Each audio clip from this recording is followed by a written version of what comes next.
Population interaction. किसी भी species के लिए उसकी कम से कम रिक्वायरमेंट क्या होती है, एक या एक से ज़्यादा स्पीसीज़ जो उस पर फीड करे। इवन जो प्लांट स्पीसीज़ होती है वो अपना खाना खुद से बनाती है और अकेले सर्वाइव नहीं कर सकती, उसको भी दूसरों की ज़रूरत होती है, जैसे कि सॉइल माइक्रोब्स की, to break down its organic matter in soil, और उसी दौरान वो रिटर्न कर देती है इनऑर्गेनिक न्यूट्रिएंट्स को फॉर एब्जॉर्प्शन। अब ये जो प्लांट्स हैं ये पॉलिनेशन कैसे मैनेज करते हैं बिना एक एनिमल एजेंट के।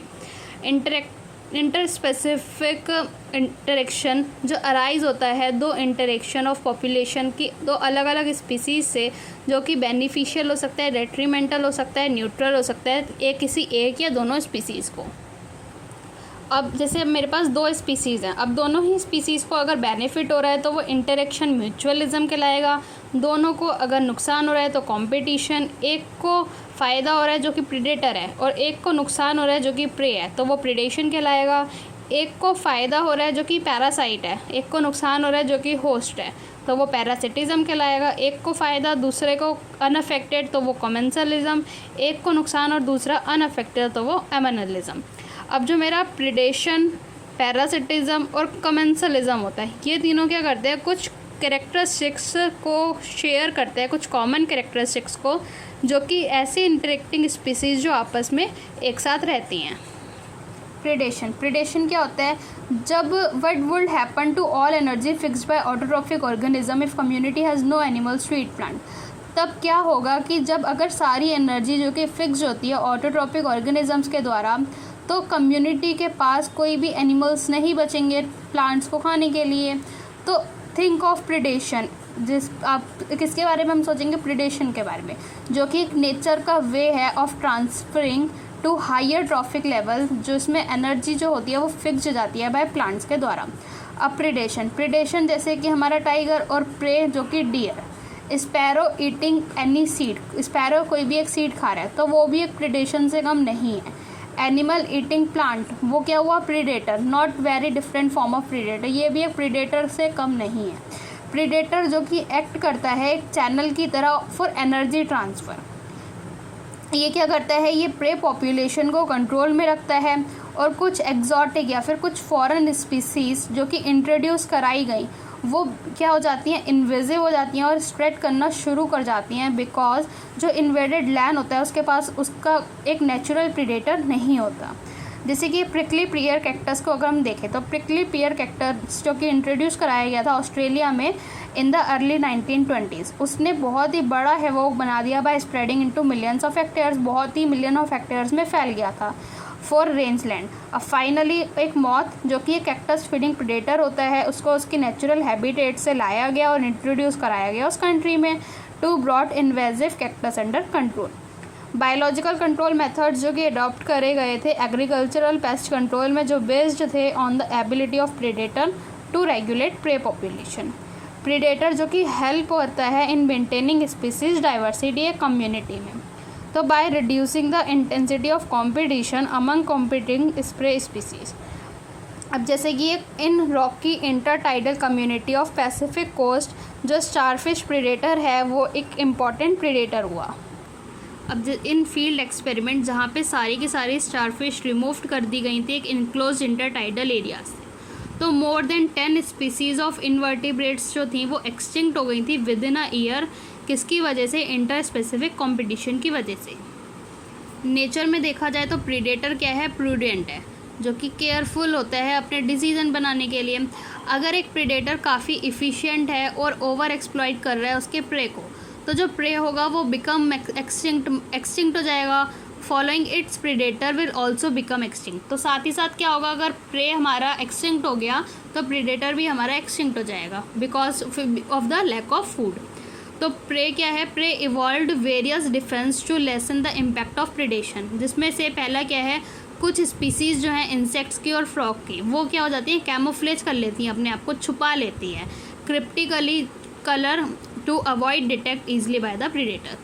कुछ पॉइजनस होते हैं, जैसे कि ये अवॉइडेड हो जाते हैं बाय प्रीडेटर्स, जो कि एक मोनार्क बटरफ्लाई है जो कि हाईली डिस्ट्रेसफुल होती है टू द बर्ड जो कि प्रीडेटर है। क्योंकि इसके पास एक केमिकल होता है जो उसकी बॉडी में प्रेजेंट होता है, जो कि बटरफ्लाई एक्वायर कर लेती है अपनी कैटरपिलर स्टेज के दौरान by feeding on the poisonous feed. For plants के लिए हर्बीवोर्स क्या हैं, हमारे प्रेडेटर्स हैं। तो nearly 25% of all insects are phytophagous, मतलब ये फीड करते हैं प्लांट सेप पे और other parts of the plant. तो ये एक से दूसरी जगह नहीं भाग सकते, जैसे एनिमल्स भाग सकते हैं, अपने नेचुरल प्रेडेटर से नहीं भाग सकते। तो देयरफॉर ये एक इवॉल्व करते हैं एक ऐसी वैरायटी, एक एस्टोनिशिंग ऑफ वैरायटी जो कि मॉर्फोलॉजिकल या फिर केमिकल डिफेंस होती है अगेंस्ट हर्बीवोर्स। जैसे कि हमारा हो गया थॉर्न्स, जो कि एसेशिया और कैक्टस में पाया जाता है, जो कि most common morphological means of defence है। अब कई प्लांट्स क्या करते हैं, प्रोड्यूस करते हैं या फिर स्टोर करते हैं उन केमिकल्स को जो उनको हर्बीवोर्स सिक बनाता है। व्हेन दे वर ईटेन, मतलब जब वो खाए जाते हैं तब वो बीमार पड़ जाते हैं, जो कि इनहिबिट कर देता है फीडिंग और डाइजेशन, डिस्टर्ब रिप्रोडक्शन और killing it. Weed Calotropis growing in abandoned fields, plant क्या प्रोड्यूस करते हैं, highly poisonous cardiac glycoside produce करता है। And we can't see any goats और cattles grazing on this plant. Wide varieties जो होती हैं केमिकल सब्सटेंस की, जो कि हमें एक्सट्रैक्ट हुई हैं प्लांट से कॉमर्शियल स्केल पे, जैसे nicotine, caffeine, quinine, strychnine, opium, ये प्रोड्यूस की जाती है उनके द्वारा as a defence against grazers and browsers.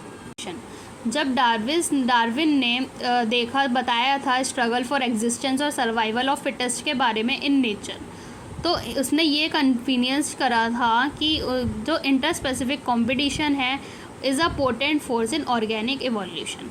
Generally ये बिलीव किया गया था कि जो हमारा कंपटीशन है वो होता है क्लोजली रिलेटेड स्पीसीज़ के साथ, जब वो एक सेम रिसोर्स पे कम्पीटिंग करतेंगे और जब वो एक लिमिटिंग होंगे रिसोर्स, पर ये इंटायरली ट्रू नहीं है। पहला, ये टोटली अनरिलेटेड इंडिविजुअल भी कम्पीट कर सकते हैं सेम रिसोर्स के लिए। जैसे कि देखा जाए कुछ shallow South American lakes, visiting flamingos और रेजिडेंट फिशेस जो कि कम्पीट करती हैं for the common food, the zooplankton in lake. दूसरा, रिसोर्सेज जरूरी need not be limiting for competition और टू अकर। ज़रूरी नहीं है कि अगर रिसोर्स कम होंगे तभी कंपटीशन होगा, एक इंटर स्पेसिफिक कंपटीशन। तो जो फीडिंग इफ़िशियंसी है एक स्पीसीज़ की, वो कम हो जाएगी दूसरे के प्रेजेंस में और इनहिबिट कर देगी दूसरे स्पीसीज़ के प्रेजेंस को। इवन रिसोर्सेज आर अबंडेंट, अगर रिसोर्सेज ज़्यादा भी होंगे तो भी ये हो सकता है। तो कंपटीशन को बेस्ट कैसे डिफाइन करेंगे, अब प्रोसेस, एक ऐसा प्रोसेस जिसमें fittest of the same species, जो कि इन टर्म्स ऑफ आर देखें तो वो साइंटिफिकली लोअर होगा दूसरे स्पीसीज़ के प्रेजेंस में। तो ये रिलेटिवली ईजी है to demonstrate in laboratory experiment as Gause and other experiment ecologist did.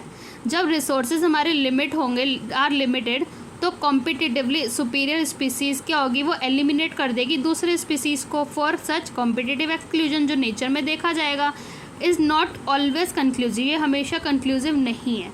जो एक एबिंगडन टॉर्टाइज है गैलापागोस आइलैंड में, वो एक्सटिंक्ट हो चुका है विद इन अ डिकेड, किसके बाद after goats were introduced on the island, apparently due to greater browsing efficiency of the goats.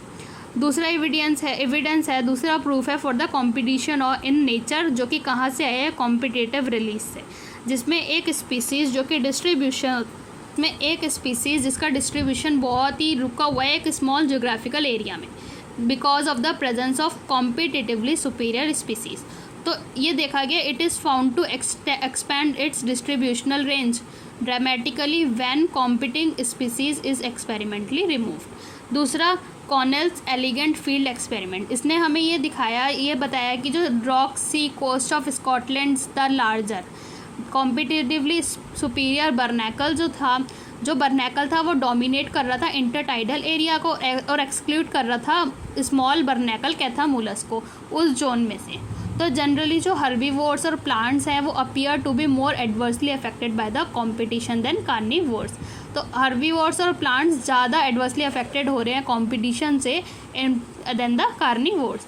जो गॉस का कॉम्पिटिटिव एक्सक्लूजन प्रिंसिपल है वो हमें ये बताता है कि जो दो क्लोजली रिलेटेड स्पीसीज़ हैं, अगर वो एक कम्पीट कर रही हैं सेम रिसोर्स के लिए, तो वो को एग्जिस्ट मतलब एक साथ एग्जिस्ट नहीं कर सकती इंडेफिनेटली एंड कॉम्पिटिटिवली। तो हम ऐसा उसमें क्या होगा कि जो इन्फीरियर वन होगी वो एलिमिनेट हो जाएगी। ये तभी ट्रू हो सकता है जब हमारे रिसोर्सेज लिमिटिंग हो। तो टू प्रमोट को एग्जिस्टेंस, तो अगर हमें को एग्जिस्टेंस को प्रमोट करना है रैदर देन एक्सक्लूजन, मतलब बिना किसी को हटाए दोनों के एग्जिस्टेंस को प्रमोट करना है, तो हमें कुछ मैकेनिज्म यूज़ करने पड़ेंगे जो कि है रिसोर्स पार्टीशनिंग। अगर दो स्पीसीज़ जो कि कॉम्पीट कर रहे हैं एक सेम रिसोर्सेज के लिए, तो उनको हमें अवॉइड करना पड़ेगा, उनका अवॉइड करना है हमें कॉम्पिटिशन। तो हम क्या चूज़ करेंगे, फॉर एग्जांपल मतलब अलग अलग टाइम बना देंगे उनके फीडिंग का या फिर फॉरेजिंग पैटर्न्स का। मैक आर्थर ने ऐसे ही कुछ दिखाया, जो कि उसने क्या देखा कि शोव्ड 5 closely related species, 5 closely related species जो थी वार्बल्स की जो कि एक सेम ट्री पे रह रही थी, तो उन्होंने कैसे अवॉइड करा कंपटीशन को एंड को एग्जिस्ट करा due to behavioural difference in their foraging activities.